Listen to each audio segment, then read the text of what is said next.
Salam sejahtera Malaysia, denyut nadi suara rakyat bergema di channel ini. Jangan lupa tekan butang subscribe, like dan share. Malaysia kita punya, cintai Malaysiaku, kita jaga kita.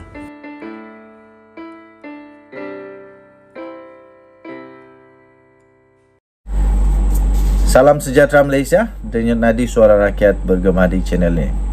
Nampaknya Sanusi terpaksa letak jawatan serta-merta jika perkara ini berlaku. Sanusi kena letak jawatan, semua jawatan-jawatannya, termasuk Menteri Besar, termasuk Ahli Parlimen, termasuk juga apa juga jawatan yang besar di dalam PAS kalau ini berlaku. Iaitu kalau dia muflis, bankrupt dan bankrupt lah. Kalau dia diisytiharkan bankrupt oleh Mahkamah Jabatan Insolvensi Malaysia, beliau terpaksa untuk meletak jawatan semua ini. Ini boleh terjadi kerana kesilapan beliau sendiri.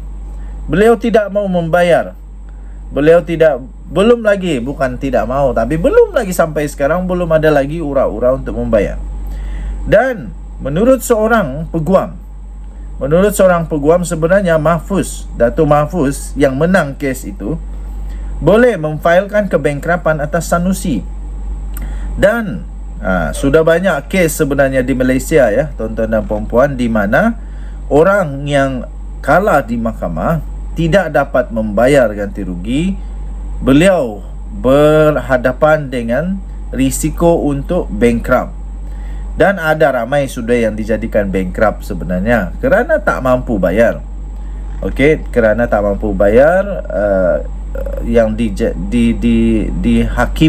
dihakimi oleh mahkamah. Jadi sekarang ya, tuan-tuan dan puan-puan, Sanusi sendiri berada dalam satu masalah besar.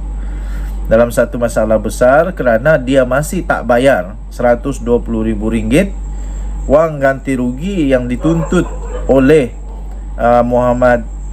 oleh Datuk Mahfuz sebenarnya, yang dituntut oleh Datuk Mahfuz di mahkamah dan menang pula tu. Dan itu kerana fitnah yang telah dibuat oleh Sanusi. Sekarang beliau belum membayar dan itu menyebabkan sampai Datuk Mahfuz berkongsi perkara itu di media sosial. Lepas itu Sanusi kata, janganlah buat drama di media sosial, nanti hubungilah saya punya peguam. Saya fikir drama itu tak akan terjadi kalau Sanusi menghubungi peguam Mahfuz dan Sanusi membayar ganti rugi itu. Jadi tak ada lah muncul tentang drama dan sebagainya.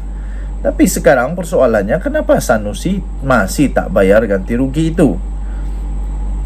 Tak ada duit. Kalau tak ada duit, hubungilah peguam Mahfuz atau boleh menghubungi Mahfuz. Tapi kenapa pula sampai sekarang tak ada bunyi-bunyi sehingga Mahfuz mengongsikan itu di media sosial? Sudah malu bertambah malu. Itu salah siapa pula?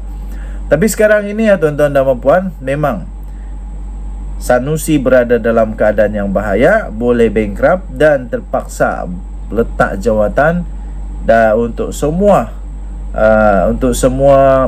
jawatan-jawatan mengikut undang-undang insolvensi, mengikut undang-undang kebankrapan, mengikut undang-undang yang sedia ada di Malaysia ya. Jadi kita nantikan apakah tindakan seterusnya oleh Datuk Mahfuz kepada Sanusi.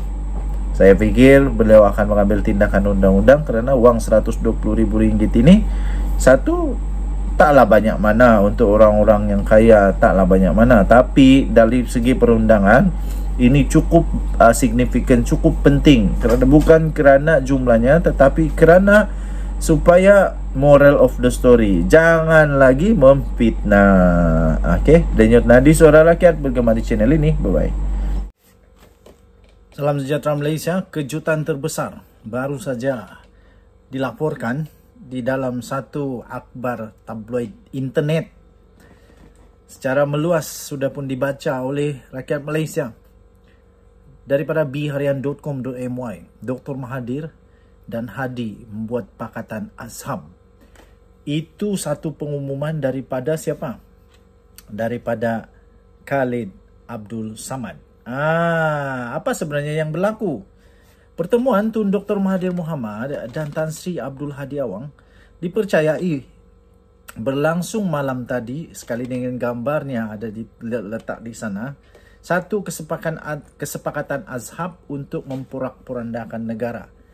Pengarah komunikasi Parti Amanah Negara, iaitu Amanah, Khalid Abdul Samad berkata, jelas sekali pertemuan dua pemimpin itu dalam satu pakatan yang boleh menjatuhkan kerajaan. Wow, rupanya Khalid Samad pun risau sekarang. Katanya, pakatan ini bolehlah saya namakan kesepakatan Azhab. Kerana kesepakatan untuk memporak-porandakan negara dengan menjatuhkan kerajaan yang sah. Katanya pada hari ini. Beliau mengulas mengenai beberapa gambar yang telah tular di media sosial yang menunjukkan satu sesi pertemuan di antara bekas Perdana Menteri Tun Dr. Mahathir Mohamad dengan Presiden PAS yang turut disertai beberapa pemimpin PAS dan Sekretariat Proklamasi Orang Melayu. Melalui gambar tanpa keterangan itu, dilihat Abdul Hadi bersama Naib Presiden PAS, Datuk Seri Dr. Ahmad Samsuri Mokhtar, Setiausaha Agung Setiausaha Agung PAS Datuk Seri Taqiyuddin Hassan, Penolong Setiausaha Agung PAS Pusat Muhammad Syahrir C. Sulaiman. Khalid berkata, tindakan kumpulan berkenaan akan menyebabkan keyakinan pelabur terjejas dan usaha yang sedang giat dijalankan kerajaan untuk memulihkan ekonomi negara ketika dunia diambang krisis ekonomi terjejas teruk. Katanya lagi, kumpulan itu tidak kisah tentang kesan tindakan mereka kerana kesepakatan Azhab berkenaan hanya mementingkan kuasa, katanya. Sedang bila mereka berkuasa tempoh hari, tiada yang bermakna yang telah mereka berjaya usahakan, kata Khalid Samad. Namun, demi kepentingan bersama dan keinginan berkuasa, musuh kini menjadi kawan, katanya lagi. Azhab merujuk kepada satu kepungan selama beberapa minggu pada zaman pentadbiran Nabi Muhammad SAW di Madinah, membabitkan gabungan suku Arab dan Yahudi di Madinah dan Makkah yang juga dikenali sebagai Perang Khandaq atau Perang Azhab. Sementara itu, bekas ahli Majlis Pimpinan Tertinggi MPT Parti Pribumi Bersatu Malaysia Bersatu yang juga bekas setiausaha politik Dr. Mahathir, Datuk Abu Bakar Yahya, dalam satu hantaran di Facebook menyatakan Abdul Hadi dan beberapa pemimpin PAS tampil bertemu dengan Dr. Mahathir bagi memberi sokongan kepada proklamasi orang Melayu.